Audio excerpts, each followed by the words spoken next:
Assalamualaikum warahmatullahi wabarakatuh. Alhamdulillah, puji dan syukur senantiasa kita panjatkan kepada Allah Subhanahu wa taala.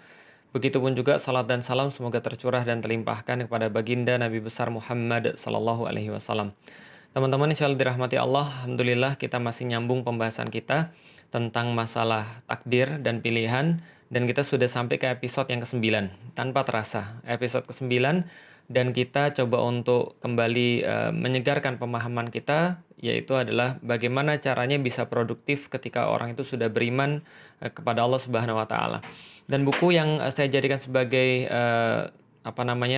panduan adalah buku yang saya tulis sendiri, judulnya Beyond the Inspiration. Nah, ini adalah buku pertama yang saya tulis, dan kita sampai pada bab yang kedua, yaitu tentang pilihan-pilihan dan takdir. Dan pada hari ini kita coba akan untuk sedikit mengemphasize, menekankan kembali pada pembahasan tentang takdir, ya, pembahasan tentang hidayah, kesesatan, dan takdir.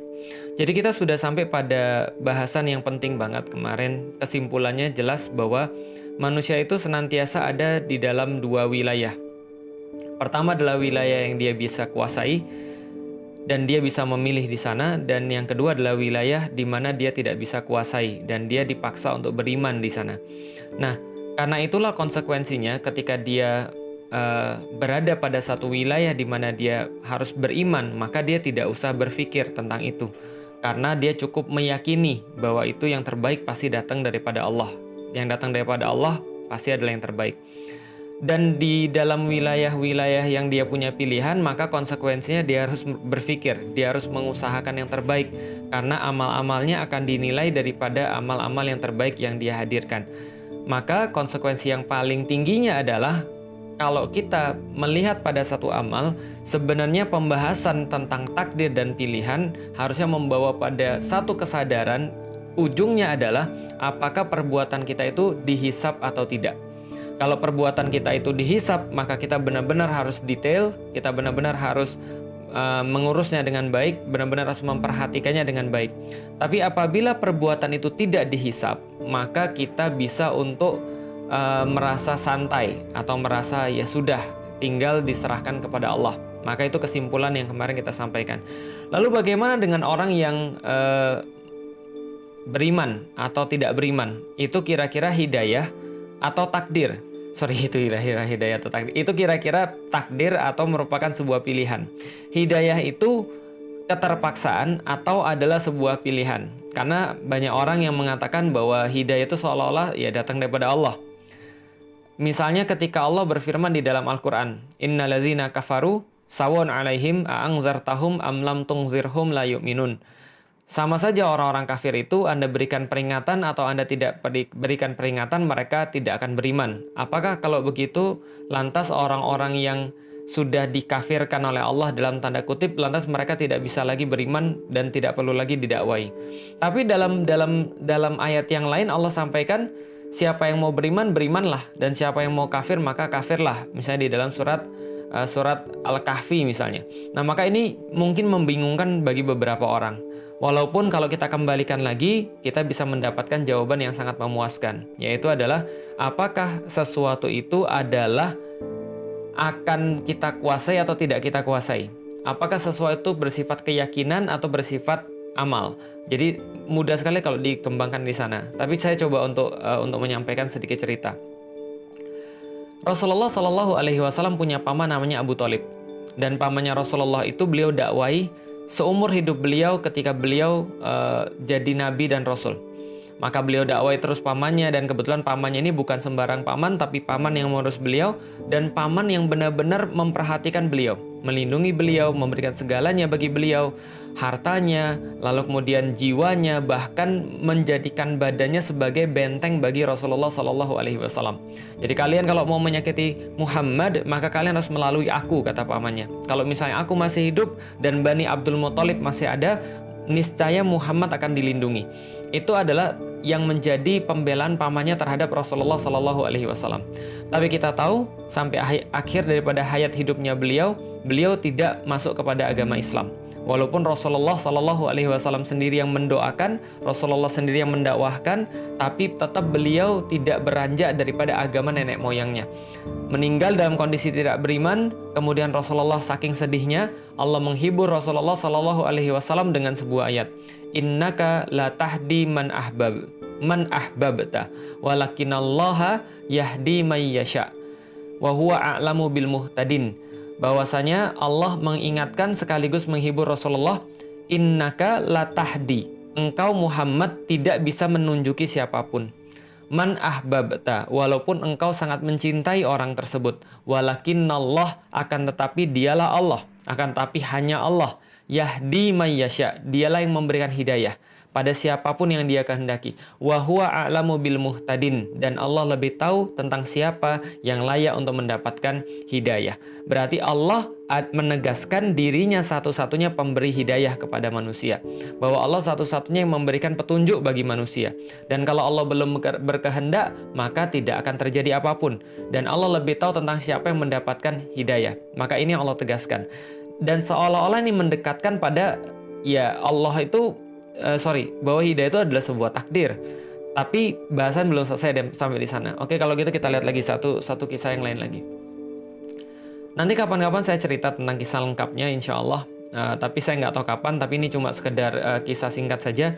Kakak saya masuk Islam itu baru tahun 2019.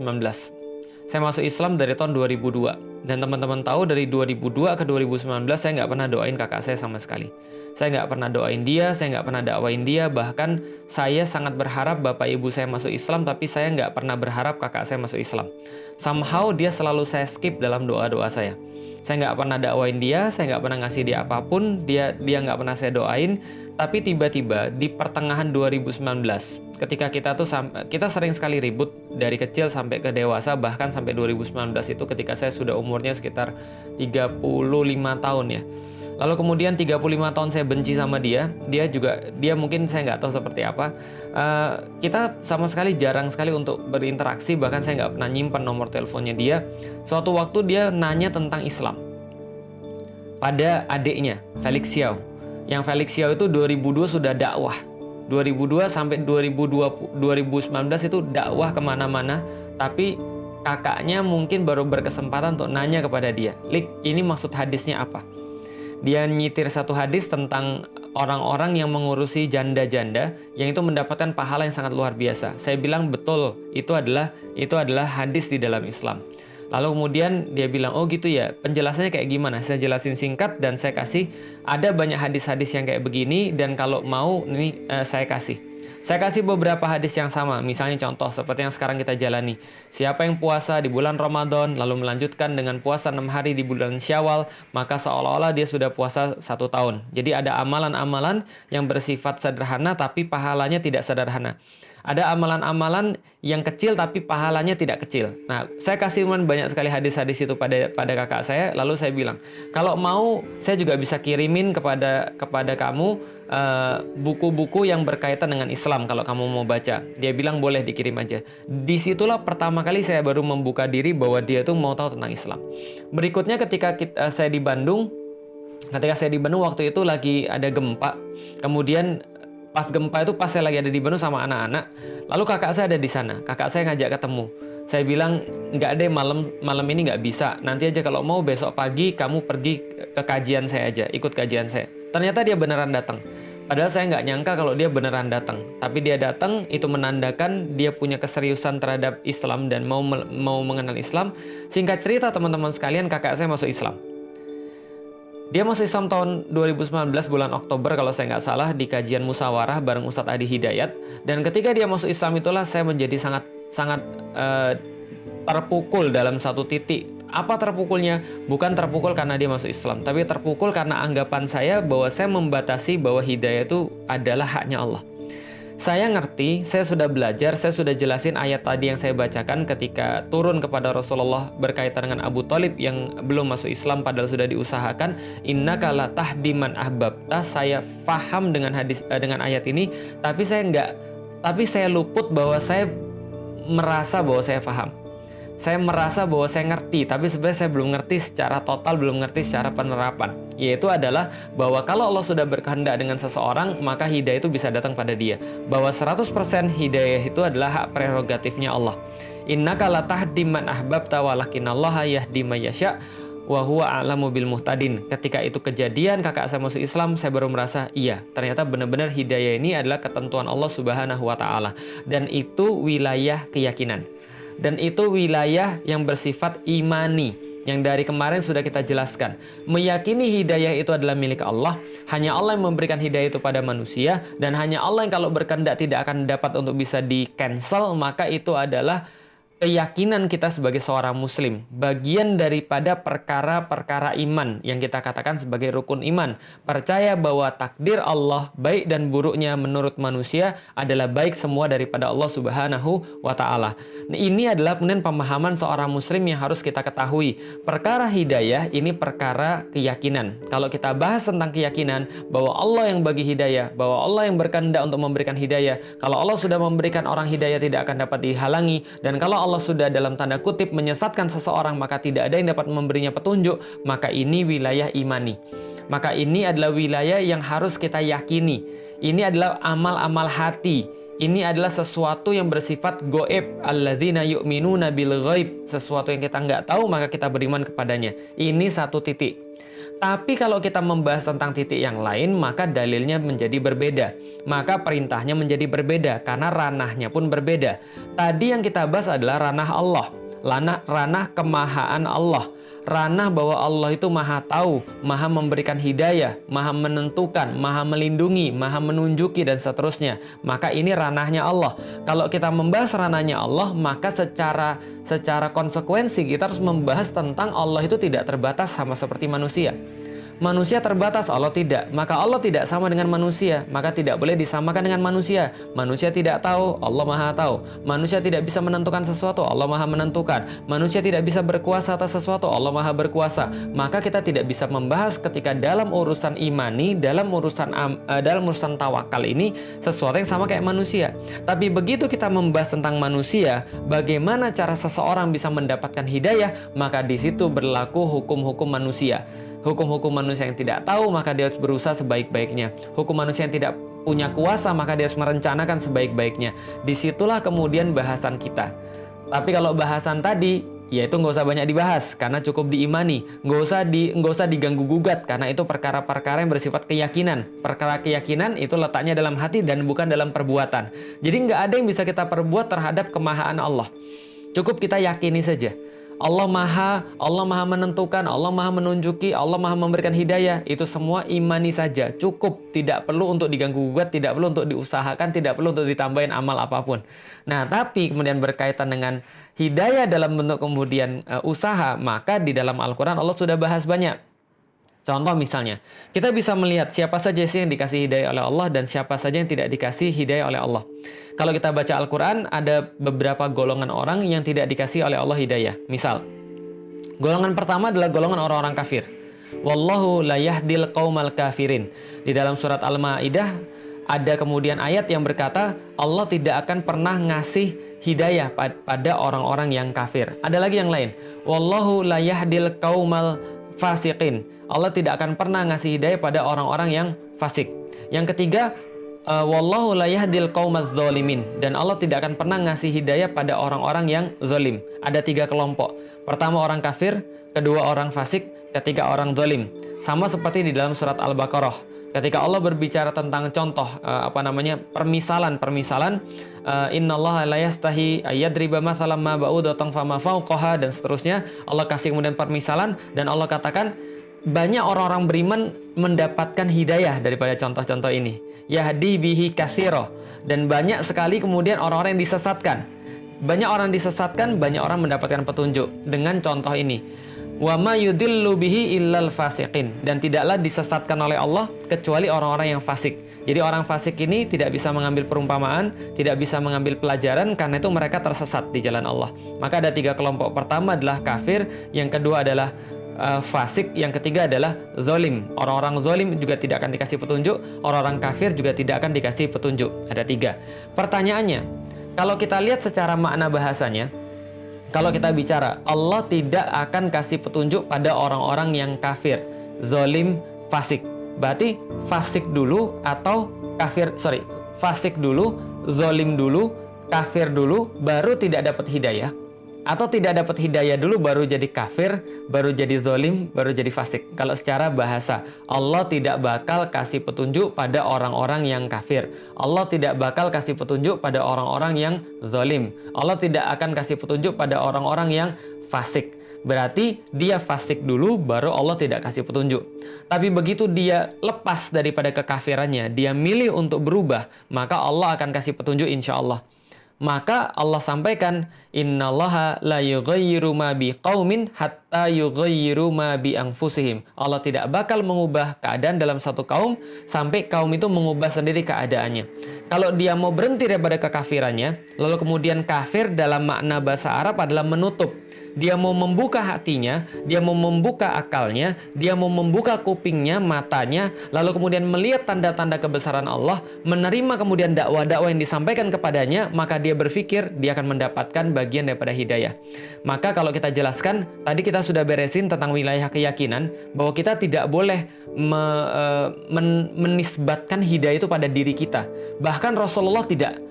Rasulullah, Allah katakan tidak, hidayah bukan milik kamu, tapi milik Allah. Apalagi manusia biasa seperti kita. Maka itu wilayah sudah beres. Sekarang kita bahas wilayah tentang usaha manusia dalam memberikan hidayah, dalam memudahkan hidayah bagi orang, atau dalam kemudian memudahkan hidayah itu bagi dirinya sendiri. Karena hidayah itu dari Allah. Hak prerogatifnya sudah jelas di Allah. Kita sudah nggak bahas itu. Yang kita bahas adalah wilayah keyakinan. Nah, dengan membahas wilayah keyakinan ini, maka kita jadi tahu, kalau orang berhenti daripada sifat kekafiran, dia berhenti daripada sifat kemunafikan, dia berhenti daripada kezaliman, dia berhenti daripada sifat kefasikan, maka ada chance bagi dia untuk mendapatkan hidayah.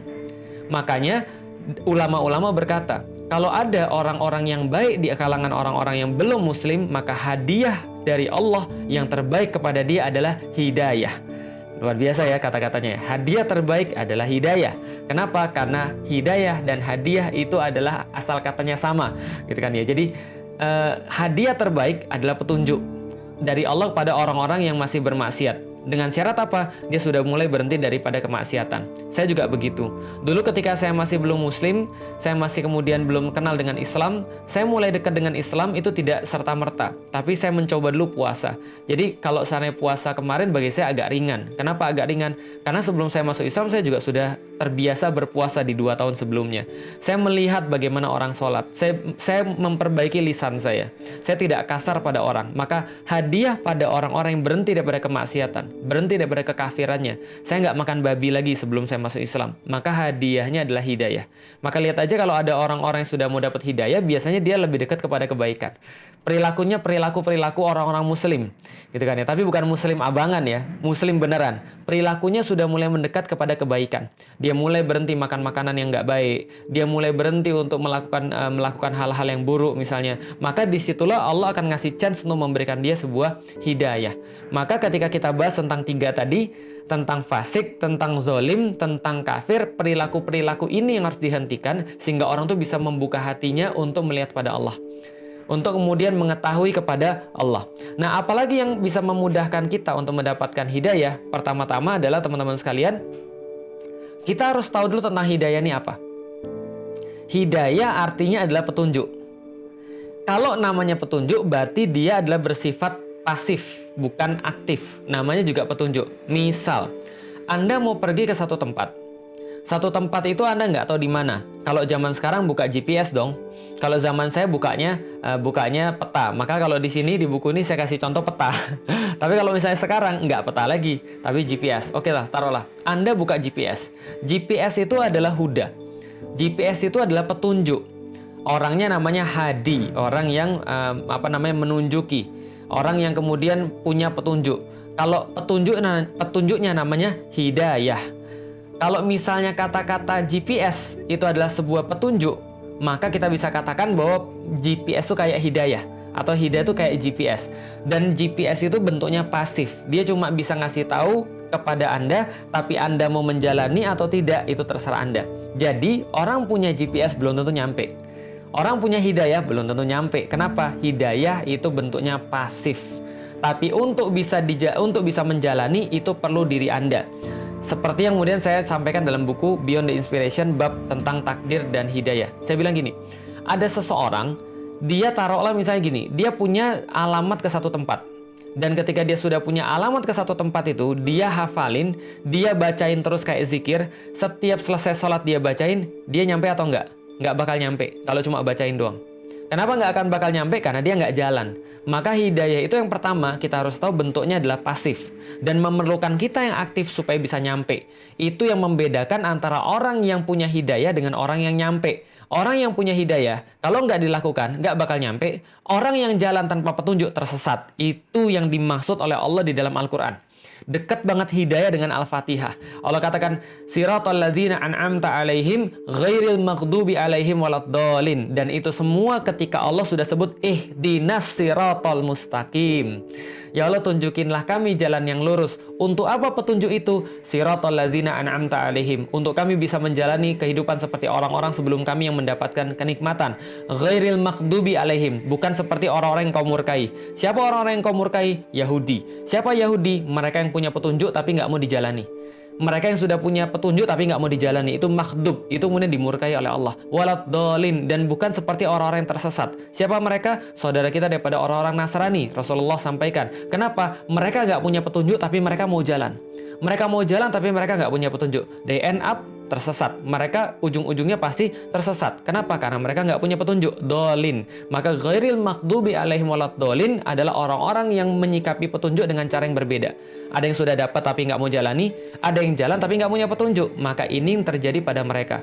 Sedangkan orang-orang muslim memahami bahwa petunjuk ini adalah sesuatu yang bersifat pasif. Kalau itu sudah datang pada mereka, mereka nggak kemudian ngambil, maka mereka pasti juga akan tersesat dan mereka juga pasti akan dimurkai oleh Allah. Karena petunjuk itu bentuknya pasif, tergantung Anda mau menjalani atau tidak. Itu yang pertama. Yang kedua, bagaimana reaksi orang ketika dikasih petunjuk? Oke, coba lihat. Kalau Anda mau datang ke rumah saya jelasin dulu. Ini rumah saya dulu sebelum saya pindah ke tempat yang sekarang. Anda cari daerah namanya Pantai Indah Kapuk. Itu rumah bapak saya sebenarnya. Anda cari Pantai Indah Kapuk, lalu kemudian Anda jalan masuk di gerbang besar. Ketika Anda jalan masuk gerbang besar, Anda akan lewat jembatan. Setelah Anda akan lewat jembatan, Anda akan sampai bundaran. Di bundaran itu sebelah kiri dan sebelah kirinya adalah perkantoran, sebelah kanan adalah tanah kosong, tanah hutan bakau. Anda lurus terus dari sana, Anda akan ketemu bundaran yang kedua. Sebelah kiri dan sebelah kanan Anda sekarang ruko. Anda lurus terus. Setelah lurus terus, Anda ketemu bundaran yang ketiga. Bundaran yang ketiga itu nanti ada pertigaan. Anda belok ke kiri. Setelah Anda belok ke kiri sekitar 500 meter, Anda akan ketemu bundaran lagi. Anda belok kiri lagi. Anda akan lewat underpass. Setelah Anda akan lewat underpass, Anda akan ketemu bundaran selanjutnya. Bundaran selanjutnya itu nanti ada lurus, ada sebelah kanan. Jangan ke lurus, jangan sebelah kanan, beloklah sebelah kiri. Maka sebelah kanan Anda akan ada showroom mobil. Anda lurus terus sampai dapat kemudian perumahan yang pertama. Jangan masuk ke sana karena itu adalah khusus tamu perumahan. Yang kedua, Anda boleh masuk sana. Itu khusus yang punya rumah. Anda masuk yang kedua, tempat tempat tamu perumahan. Masuk ke sebelah kanan. Setelah masuk sebelah kanan, belok ke sebelah kiri. Belok ke sebelah kiri nanti ada 1, 2, 3, 4 belok ke sebelah kanan. Setelah belok ke sebelah kanan ada pos satpam, lalu kemudian masuk lurus, lalu kemudian ada putaran, lurus lagi. Setelah simpang pertama, simpang yang kedua belok kanan, rumah saya nomor 3 sebelah kanan. Oke, itu adalah petunjuk. Bagaimana reaksi Anda ketika dengerin petunjuk daripada saya?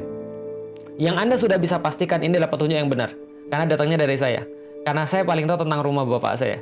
Tapi pertanyaan saya, ketika Anda dengar ini, apa yang Anda rasakan? Anda pasti bingung, Anda pasti stres, Anda kemudian berkata, bodoh amat, gue juga nggak bakal kesana. Oke, itu reaksi normal ketika orang mendapatkan petunjuk. Bodoh amat, gue nggak peduli, gue pusing, gue puyeng, mumet, ruwet. Kenapa? Karena petunjuk itu pasti perlu untuk dipahami. Orang dapat petunjuk, semuanya kayak gitu modelnya. Cuma satu orang yang ketika dapat petunjuk langsung paham, langsung yakin. Siapa namanya? Abu Bakar As-Siddiq.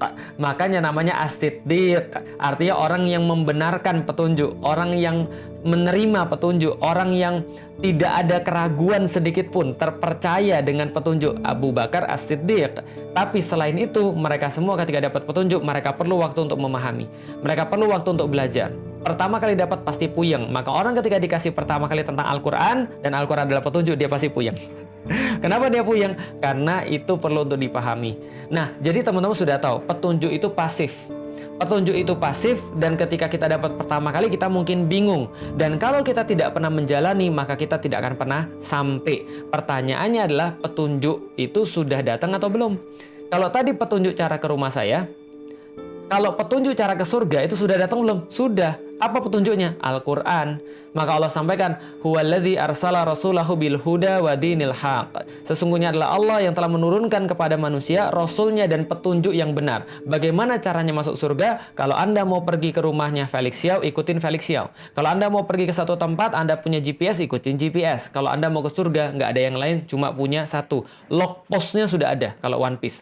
Log postnya itu apa? Al-Quran. Itulah satu-satunya petunjuk cara menuju pada surganya Allah. Anda kehilangan ini, Anda habis. Anda bakal tersesat di dunia dan Anda bakal tersesat di akhirat. Kenapa? Ini log postnya satu-satunya. Dan nggak bakal bisa diketahui kecuali dengan Al-Quran. Maka kalau Anda mau pergi pada surganya Allah, Anda perlu Al-Quran. Dan Al-Quran sudah turun.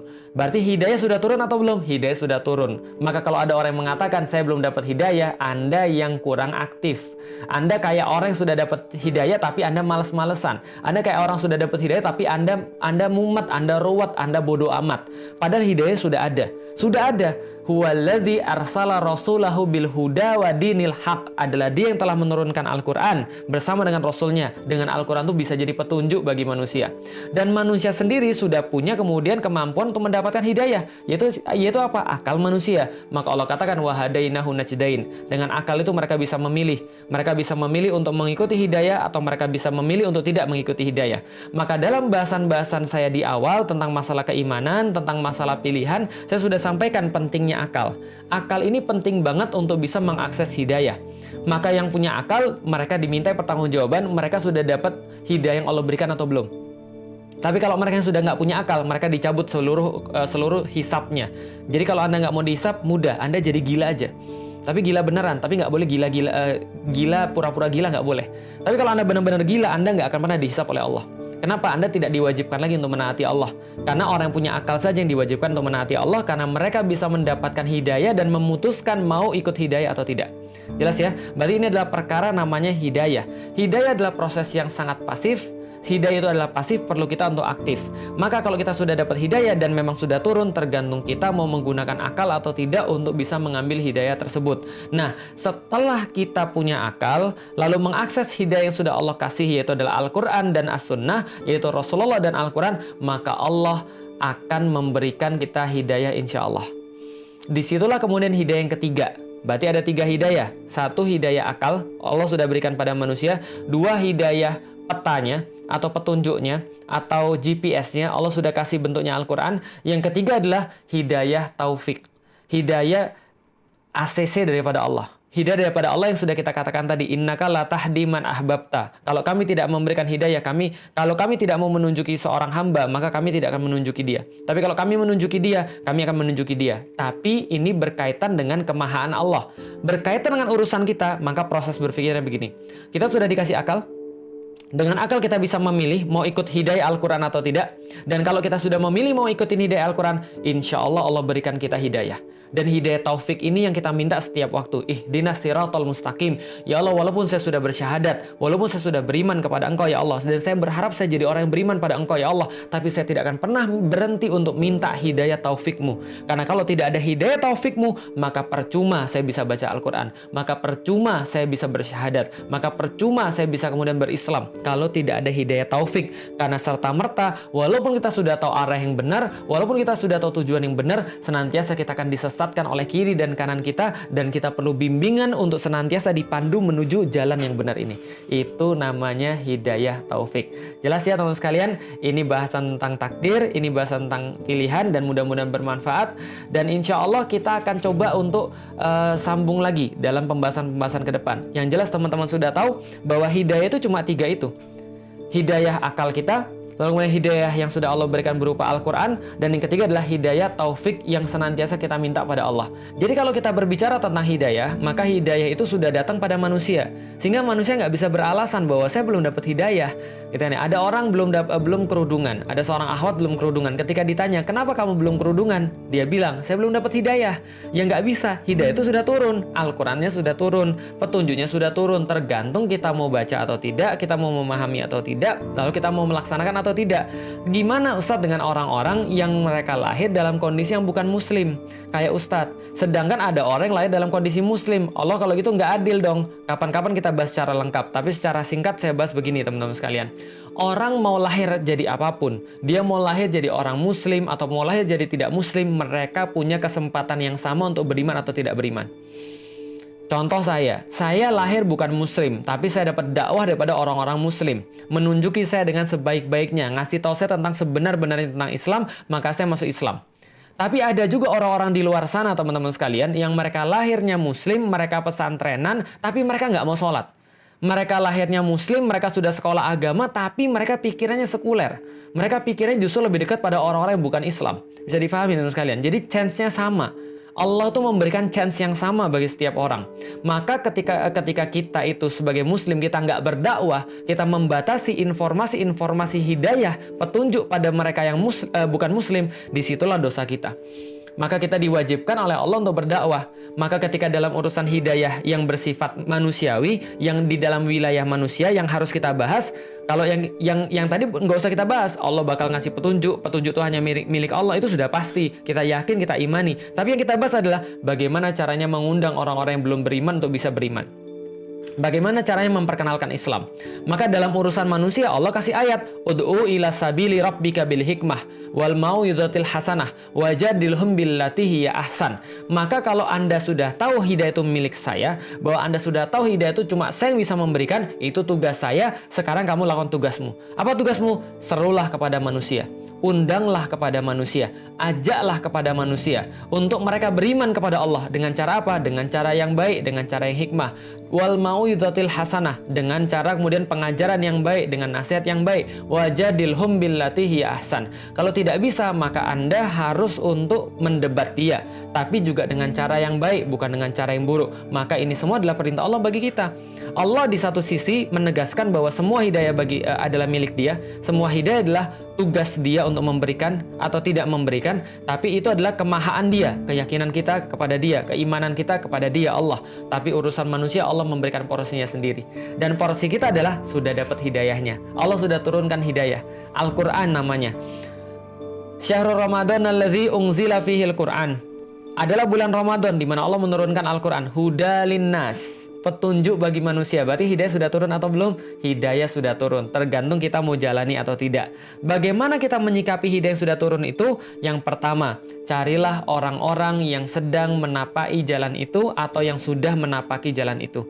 Siapa yang sudah menapaki jalan itu? Siratal ladzina an'amta alaihim. Mereka yang sudah selamat sampai dengan tujuannya. Merupakan orang-orang terdahulu yang sebelum kita. Maka kalau kita mengikuti mereka, kita akan sama di tempat mereka berada. Hidup adalah pilihan. Kalau mereka sampai di sana, sesuai dengan pilihan-pilihan yang sudah mereka pilih, maka kalau kita pilih pilihan-pilihan yang sama, ujungnya kita sama kayak mereka. Siapa mereka? Ada 4. Para nabiyin, yang kedua para siddiqin, yang ketiga para syuhada, yang keempat para solihin. Itu yang disebut siratal ladzina an'amta alaihim. Maka kalau kita mengikuti mereka, ujungnya kita sama kayak mereka.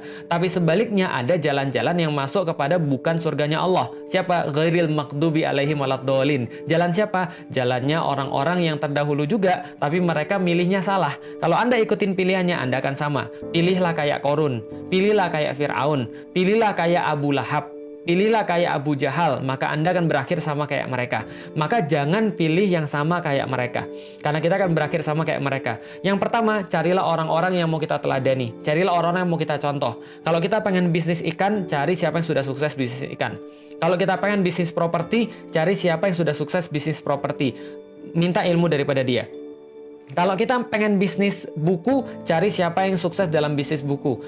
Tanya seperti apa, lalu kemudian ikutin cara-cara dia. Kalau kita pengen jadi penulis, cari siapa yang jadi penulis, jadiin mentor kita. Sama kayak mau pengen ke surga, cari orang-orang yang tahu tentang itu. Saya mau ke rumah seseorang, saya nanya pada orang-orang dekat sana, Gojek di sana atau ojek di sana atau Grab di sana. Tanya sama mereka, ini kira-kira jalannya di mana? Kalau misalnya nggak tahu, tanya sama RT di sana. Kalau nggak tahu, tanya sama pemilik warung di sana. Pokoknya kalau Anda mau pergi ke satu tempat, Anda lebih baik punya guide dari orang setempat. Anda mau ke Jogja, carilah guide orang setempat. Anda mau ke Istanbul, carilah guide orang setempat, karena biasanya mereka lebih tahu, biasanya. Tapi kalau misalnya Anda mau ke surga, carilah guide yang sudah pernah ke surga, atau guide yang pasti ke surga. Siapa? Rasulullah Shallallahu Alaihi Wasallam. minan nabiyyin wasiddiqin wasyuhada wassalihin. Mereka insya Allah masuk ke sana. Oke, kalau gitu. Yang kedua adalah Anda harus tetap jalan. Karena hidayah itu kayak lampu mobil. Kalau Anda nggak jalan, jalannya nggak kelihatan. Anda harus maju. Apapun yang terjadi, Anda harus maju. Kalau Anda nggak maju, jalannya nggak kelihatan. Itu adalah hidayah. Berarti kalau misalnya orang nggak take action, maka dia nggak akan tahu bahwa dia itu actionnya benar atau tidak. Tapi kalau dia take action, dia akan dapat jalannya. Akan semakin lama semakin jelas, oh ini jalan yang benar. Ketika saya masuk Islam, apakah saya kebayang bahwa saya akan jadi kayak begini? Enggak. Orang ketika mulai belajar, apakah dia akan kebayang jadi seperti apa? Enggak. Tapi dia harus jalani terus. Walaupun dia mungkin nggak mikir. Kira-kira, wah jadi kayak Ustadz Felix itu kayaknya susah, itu kayaknya dimaki orang, dicaci orang, lalu kemudian harus begini, harus begitu, saya nggak bisa begini, nggak bisa begitu. Udah jangan mikir dulu. Saya tinggal action. Saya dulu juga sama, saya main game 7 jam sehari. Maka kalau Anda mungkin hidup zaman dulu, di zaman saya, Anda mungkin nggak akan menang lawan saya main Winning Eleven. Kalau sekarang saya nggak tahu. Mungkin sudah berkurang kemampuan saya, nanti bisa dites gitu kan ya. Tapi kalau misalnya zaman dulu saya main game 7 jam sehari. Saya tidur 7 jam sehari. Lalu kapan belajarnya? Ya pas saya tidur itu. Gitu kan ya. Itu pas saya kuliah. Oke, itu yang kedua. Jadi kita harus kemudian menyadari bahwa hidayah itu harus dengan orang yang tepat yang pertama. Yang kedua adalah kita harus mulai action. Yang berikutnya adalah teman-teman sekalian, yang namanya hidayah itu dia akan menjadi mudah kalau kita sudah jalanin. Jadi kalau saat ini kita sudah jalanin hidayah itu, insya Allah akan jadi lebih mudah. Jalan-jalannya akan kebuka. Ya hampir sama dengan yang kedua tadi sih. Lalu kemudian kita coba lihat lagi berikutnya adalah tadi hidayah sudah turun sudah, perlu real action sudah. Lalu kemudian bergantung situasi sudah saya sampaikan. Dan yang terakhir adalah ketika Allah menyampaikan teman-teman sekalian tentang ada 3 kelompok yang Allah tidak akan tunjuki, yaitu adalah orang-orang fasik, orang-orang zalim, dan orang-orang kafir, maka Allah akan menunjuki siapapun yang nanti akan berhenti daripada kesemuanya itu, lalu bisa kemudian untuk mengambil jalan Islam. Jadi kalau Anda sekarang punya orang yang Anda sayangi, dan mau mereka untuk masuk Islam, mau mereka untuk mendapatkan hidayah, siapapun itu, mau dia muslim atau tidak muslim, kalau dalam kasus saya adalah bapak saya dan ibu saya tentunya, saya sangat pengen mereka untuk jadi seorang muslim, maka nggak ada yang bisa saya lakukan kecuali memperbanyak referensi-referensi Islam pada mereka. Merangsang agar akal mereka mengetahui tentang Islam. Karena kalau tidak ada yang mendakwahkan pada mereka, maka mereka selama-lamanya tidak akan mengetahui tentang Islam. Maka harus ada yang mendakwahkan pada mereka. Maka itulah gunanya kita berdakwah. Itulah gunanya kita berdakwah dengan cara yang paling baik. Nanti kapan-kapan kita akan bahas tentang masalah dakwah. Yang jelas teman-teman sekalian, nggak ada sesuatu yang bersifat ujuk-ujuk. Lalu gimana dengan Freddy? Tadi kan Ustadz sudah bilang, Freddy tiba-tiba masuk Islam, padahal Ustadz nggak dakwai. Ada yang lain yang mendakwai. Ada yang lain yang memberikan dia referensi-referensi Islam. Ada orang-orang yang lain yang membuat dia berpikir. Maka dia juga buka kemudian TV, dia juga buka kemudian buku-buku Islam. Kenapa dia jadi jahat? Kenapa dulu dia kemudian nggak mau Islam? Sederhana, karena informasi yang dia dapatkan tentang Islam bukan informasi yang sesuai dengan Al-Quran dan As-Sunnah. Pertanyaannya sekarang, tugas kita adalah seberapa serius kita untuk mendakwahkan Islam. Seberapa serius kita untuk mengemas apapun kebenaran-kebenaran yang datang daripada Allah, lalu menyajikannya kepada manusia, sehingga Islam tidak difitnah oleh manusia. Sebagai agama yang keji, sebagai agama yang tukang perang, sebagai agama intoleran, dan segala macamnya. Dan seberapa banyak Anda untuk bisa mengimbangi orang-orang yang di luar sana, yang mereka nggak suka dengan Islam, dan senantiasa memberikan label jelek, framing jelek kepada Islam. Islam itu intoleran, Islam itu tidak modern, Islam itu ketinggalan, Islam itu menyakiti perempuan, Islam itu tidak adil kepada perempuan, Islam itu senantiasa kekerasan dan seterusnya. Itu tugas kita yang harus kita sampaikan. Oke, tuntas pembahasan kita tentang hidup adalah pilihan dan hidup adalah takdir. Insya Allah mudah-mudahan akan membuat kita semakin produktif. Kesimpulannya sangat sederhana sekali. Kalau itu tidak dihisap oleh Allah, jangan banyak pikirin. Kalau itu dihisap oleh Allah, maka pikiranlah sebaik-baiknya, dan Allah akan mengganjar kita dengan pikiran kita, usaha kita dalam perkara-perkara yang mampu untuk kita pilih dan yang nanti akan dihisap oleh Allah Subhanahu wa ta'ala. Dan ketika kita beriman pada hal-hal yang tidak bisa kita kendalikan, yang tidak bakal dihisap oleh Allah, maka iman kita itu juga akan menjadi kebaikan bagi kita dan tambahan pahala kepada kita, insya Allah. Nah, nanti teman-teman sekalian, ke depan, karena babnya setelah pilihan, bab kedua tentang takdir, bab ketiga itu tentang keimanan, the way to believe. Nah, the way to believe itu sudah saya buat videonya. Ada 3 video hashtag mengapa Islam. Jadi bisa langsung lanjut ke sana sebagai bagian daripada bedah buku Beyond the Inspiration, sehingga saya langsung bisa lanjut ke bab yang keempat. Itu aja teman-teman sekalian, semoga bermanfaat, dan kalau ada yang baik daripada video ini, share kepada yang lain. Apa gunanya teman-teman share pada yang lain? Karena share itu adalah cara yang paling mudah untuk mendapatkan pahala. Teman-teman gak usah ngomong kayak saya sampai capek, teman-teman gak usah ngerekam kayak saya sampai capek, tinggal sebarin aja video ini, insya Allah teman-teman dapat bagian daripada pahalanya. Enak kan? Dan kita kebaikannya nggak berhenti sampai di kita. Share pada yang lain, share pada yang memerlukan. Kalau perlu share dari kemudian episode yang awal sampai dengan episode yang sekarang. Share pada mereka semua. Dan bagi teman-teman sekalian, ini adalah direkamnya, ini saya ngeliat ke sini, ini saya lihat ke sini nih. Ini karena ini adalah Instagram. Dan saya ngeliat ke sini karena ini adalah rekaman untuk YouTube.